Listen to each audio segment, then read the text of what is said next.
vision for Darksiders was pretty grand. And we weren't able to execute on that fully in Darksiders 1, but Darksiders 2, a lot of the stuff we really wanted to have in there, like loot, like skill trees, leveling up, a big world that you could explore at your leisure, getting new abilities that allow you to then see more of that world. We get to do a lot of that in Darksiders 2, and we're really excited about it. When we were coming up with the loot for the game, we had a lot of fun. We knew the weapon types and the armor and stuff that Death would wear, but obviously we want to have a lot of variety and allow people to really make their guy look different from their friends. Let me tell you about loot. It's the best new feature we're adding to Darksiders 2. You get to pick whatever gear you want to use. Do you want to use a heavy axe? Do you want to use a faster set of claws?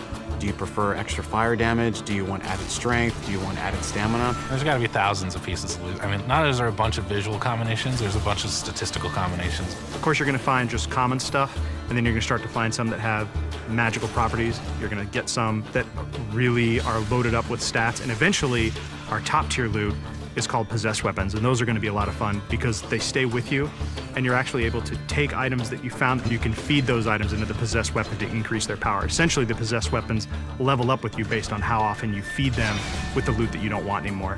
And I think it's that tier of loot that we're introducing that's going to be the most exciting. In Darksiders 2, we've got a skill tree. There are two major sides. You've got the Necromancer side and the Harbinger side. The Harbinger is more warrior-based, melee, in-your-face, hand-to-hand combat, weapon-based combat. Necromancer is your spellcaster.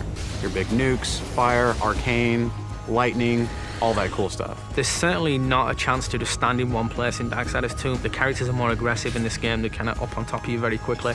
So one, you have to think a lot quicker than you did on the first one.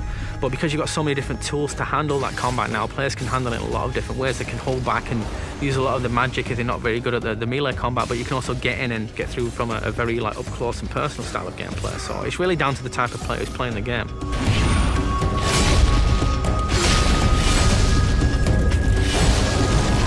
It's absolutely worth playing the game for the second time.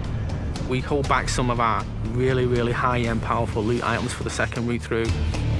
There are quests that are going to force you to explore the world into nooks and crannies you didn't even know existed, and to go down through some pretty serious content. And some are funny, some are serious, but there's a lot to see. It sort of harkens back to the elements that were special in old school games. That's what we really wanted to pack into Darksiders 2. We want people to sense our passion.